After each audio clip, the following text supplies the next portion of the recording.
Hi, I'm Michael Slotin. And I'm Christina Slotin. We're the owners of the Herbal Cottage, and this is the Arthritis Answer. It's our online presentation. It's our plan to help you reduce your pain and inflammation and overcome rheumatoid arthritis.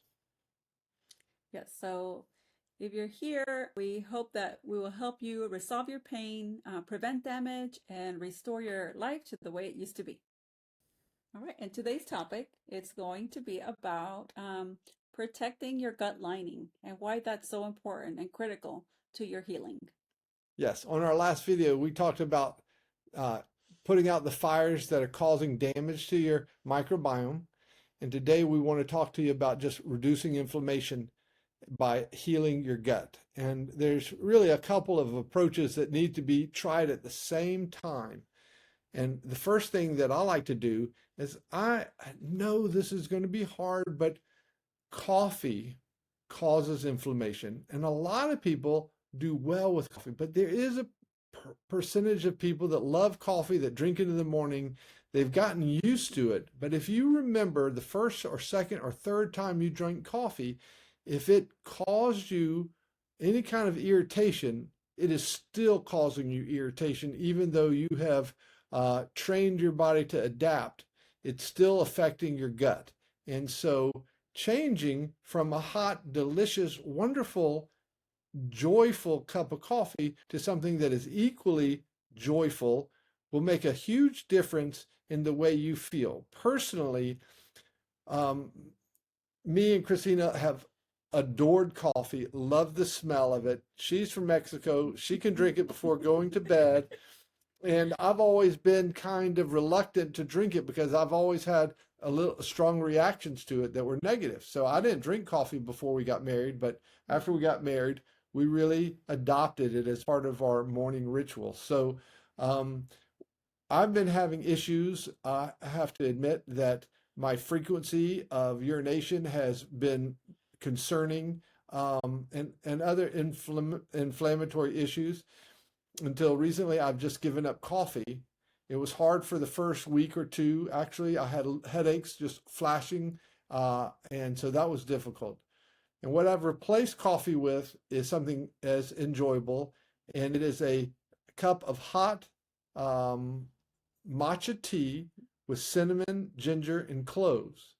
And I have pre-mixed it, and I take an eighth of a teaspoon, and I put it into a little pot of water, and I put it on a low simmer, and then I go shower and get ready for work.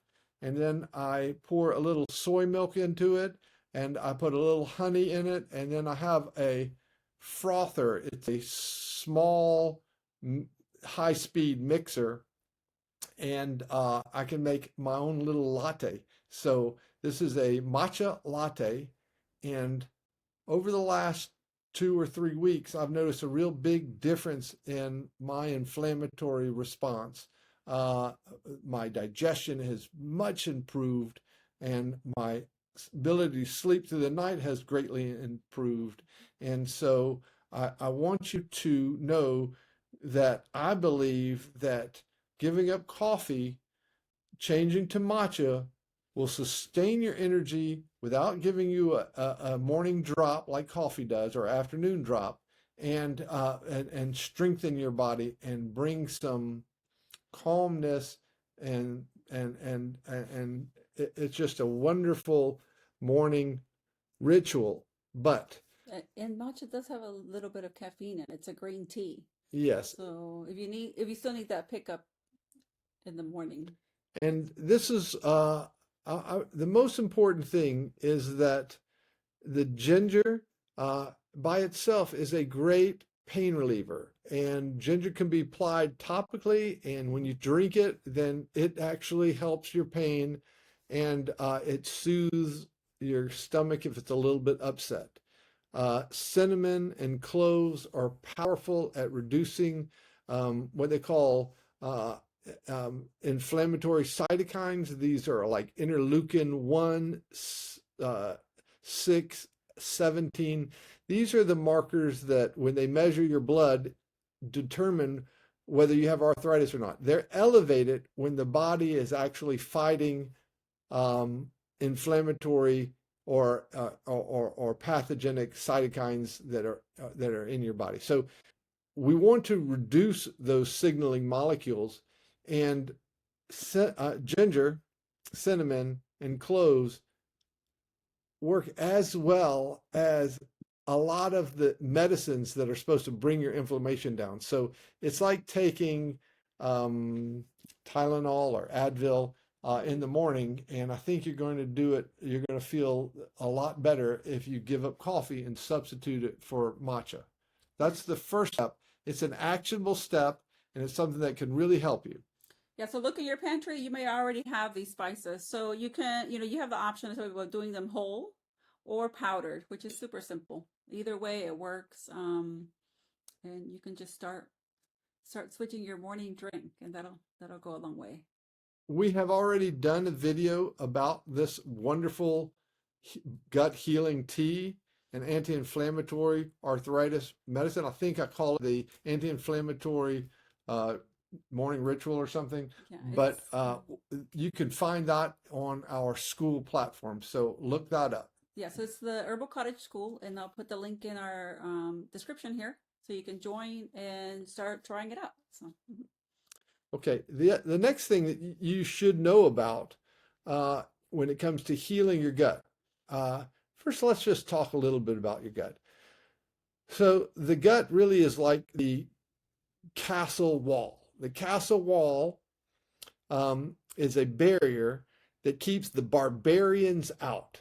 It keeps things out of your body, and everything that comes in through your mouth and eliminates through your colon is still considered the outside world. So it's not until they get past the epithelial tissue where substances are inside your body, and the lining of the digestion is the barrier, and it has a function, and it can open and close like a magic door, letting nutrients in.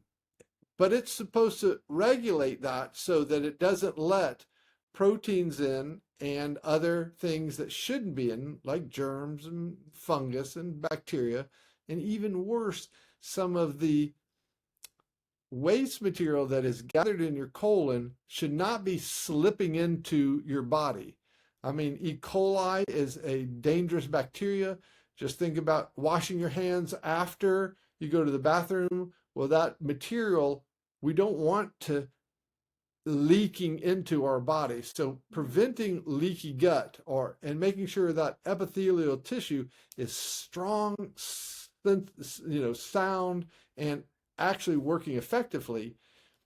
Then it has to be strong, but just like a castle wall, it has a protective moat around it. And this mucus layer is critical because this is a layer that the friendly bacteria like to live in, and it is a barrier that prevents things from sneaking into our bodies. And so for those two reasons, we need to have a beautiful, healthy mucus layer that keeps food moving smoothly through our digestive tract without getting stuck. And so now when the microbiome is diminished, then the bacteria that produce mucus is decreased, and some of the chemical signaling agents that tell these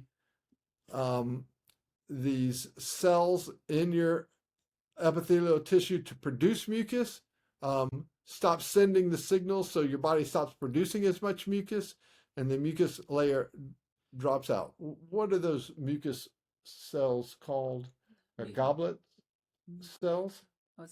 I think the goblets is the name of it, and they depend on a signal from the microbiome to actually produce the mucus, and then they need energy from the microbiome, which is the butyrate, to produce the mucus. So they need two things from the microbiome, and if the microbiome has been diminished, the goblet cells don't do what they should do, and your mucus layer dries out, and then that exposes the epithelial tissue to things coming in. And so if you have arthritis, that is the condition you're in. And so we need to provide you with a mechanical coating that improves the mucus production and provides a barrier and soothes the tissue. Now, that tissue can actually become inflamed, infected, and problematic on its own. And you certainly don't want your epithelial tissue to become infected. Like when you have a hangnail and it gets infected, well, your epithelial tissue can get infected. It can have an ulcer. It can have other things. So healing that is critical. So now Christina is going to tell you about 2 herbs that you can use today to help you create a barrier to protect your gut lining. Yeah, and just Mike, real quick to set an example of why that dryness, can create, the cracking and the infections. It's like if you think about your hands being dry, usually when people have really parched skin, naturally it creates cuts. And then people, as they're touching things, they do get the irritation, the burning, and possibly infection. So the same thing is happening along the internal lining of your gut when you're eating foods and things are coming in and going through that whole tubing. So you do want to keep it hydrated. You want to keep it, moist. And so some of the herbs, one of the main herbs, and probably my most popular herb of our apothecary is the marshmallow root. And marshmallow root has a beautiful flower, but in this case we use the root, and it's full of mucilage. So it's this gooey, wonderful, hydrating substance that comes right out of the root. This is usually prepared in a cold infusion. So the simplest way you can make this is just soak about a tablespoon for 1 or 2 cups of water, and then as it sits, you can let it sit for several hours. It will thicken the water or make it slippery. It's super hydrating. So it's traditionally been used to soothe maybe a sore throat, a dry cough, but you can also use it to hydrate the tissue in the stomach. So if there's any kind of ulcerations anywhere along the small, large intestine, it goes in, hydrates the tissue, provides a protective coating, and can repair any damage. So I've had people that had, I don't know, even biopsies will take Radiation. right, and they will take the drink of the marshmallow root, and just it provides wonderful healing to the tissue, to the internal tissue. So use 1 tablespoon for 1 glass of water. Yeah, you can probably do it. So, and because some of the marshmallow root, some of them are maybe a little thicker. The mucilage is thicker on some batches than others. But you can see, like, if yours doesn't get too thick, you can reduce the water or just increase the amount. So 1 tablespoon for 1 cup or 1 tablespoon for 2 cups is about what I use. And since you need to do this regularly throughout the day, why don't you think about making like a half gallon? So in that case, then you'd probably put in like 8 tablespoons, fill this jar up with water, let it sit on your counter overnight, pour it through a filter, just a little strainer, into another half gallon thing, and there you have it. You have something you can take with you. You can drink it in the morning. You can drink it when you come home from work. You can drink it before you go to bed. And that would, you can let it sit. This will ferment pretty quickly, Mike. So to make a half a gallon is a lot. So you would probably want to just strain the amount that you're going to use for the day, and then put it back in the fridge. Well, that's but you want to set it out on the counter or do you want to let it? No, you want to put it in the refrigerator right away? I don't. Yeah, you can usually let it sit for a few hours or overnight, and then then take the remaining. Yeah, and take what you're going to use for the day, and then the remainder put it in and you can probably leave some of the root in there, Mike, if it's going to be in the fridge. So this is what I'm saying is that don't make it every day, because I think that convenience is really the key to being successful. Yeah, so make a nice batch. Make a nice batch.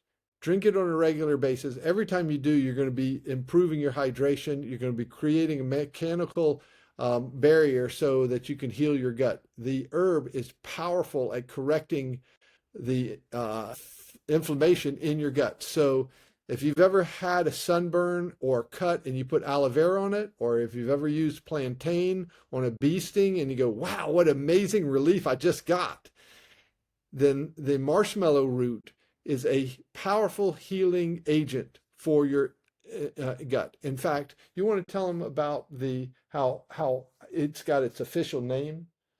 What is its Oh, It's I think you were telling me the story about the Babylonian Kim. So this is Althea officinalis is the genus and species. So and what does that mean? Athea.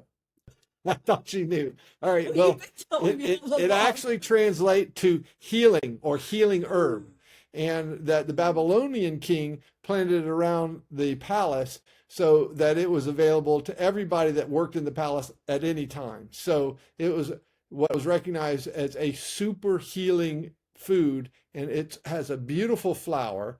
And so they planted it all around as a significant, as the most important healing herb. Now, there are a lot of herbs that get that title, the most important thing. But right now, in your case, where you have rheumatoid arthritis, then this is a powerful agent. Do you want to tell them a little bit about the next Okay, so plant? there's another herb that's popular. Oh, and real quick, Mike. So you can use this, like in the cut form or as a powder. So if you have a powdered marshmallow root, that's just as good. I'll tell you what. So I just want everybody to see. This is how it looks. Wait a second. There. And this is marshmallow root. all right, the next one that I have is slippery elm bark. Now, this one, it's pretty, I mean, it's pretty, I guess, barky. It's like the inner bark.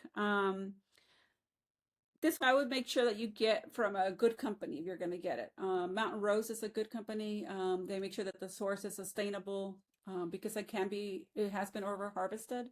So, but slippery elm is wonderful. This makes a great soothing tea for, again, a sore throat, a dry cough, any kind of intestinal dryness. And you can use it as a powder or as, the loose bark like this. And you want to simmer it. If you do have it as a powder, you actually have the option of mixing it with a little honey and just, eating a spoonful of the powder. It's actually delicious and wonderful. So yeah, slippery elm. It does a very similar action as the marshmallow root. It's mucilaginous. It creates a nice coating that's soothing and healing to the tissue. Okay. And also very nutritive, like so. Will you pass me that other package? Here we go. Okay, so this is our GI jelly, and we took those herbs and we powdered them, and we added a few other things. We added cat's claw, we added licorice root, plantain, which I mentioned before, and Irish sea moss. And we blended them, and we haven't discussed this, but we believe that traditional Chinese medicines put together plants that work together to provide us with the greatest healing benefits. And so formulas, as opposed to individual herbs that have been proven to work together, we find to be more effective. And if you are interested in the GI jelly, then you are welcome to call us or text us or phone us if you would like to purchase this from us. And you can also make your own blend. You can make your own blend. We are going to share with you how we make it and what we do. But if you need the convenience, we want you to know that it's here and it can help you with, healing your, with some of the symptoms related to gut problems. Right, and so all of these are considered also prebiotics, so they feed and help feed the friendly bacteria in your gut. And sometimes you might see some of these. I think chicory root is one of them. You might see it in your probiotic supplement. That's what's interesting. So herbs are being included now. Okay, thank you for staying tuned. I hope you found this helpful. We are looking for our first 50 subscribers so that we can go live and talk to you direct and have guests come on and talk to us about their healing journeys or about herbs or about ferments. And we can't wait to share more information about you. If you are interested in getting in touch with us and having some coaching, then we're available on the Skool platform. Christina, tell them about Skool. Right. So this is a community platform. It's online. Ours is called the Herbal Cottage Skool. And so you'll be able to join for free. Right there, you have access to our question and answers. And you also have the support of a group of people that are all going through the RA journey together. And so, so make sure you click on the link. It's right at the bottom of the description and join today. Thank you. And I hope you're already feeling better. Take care. We'll see you tomorrow. All right. Take care.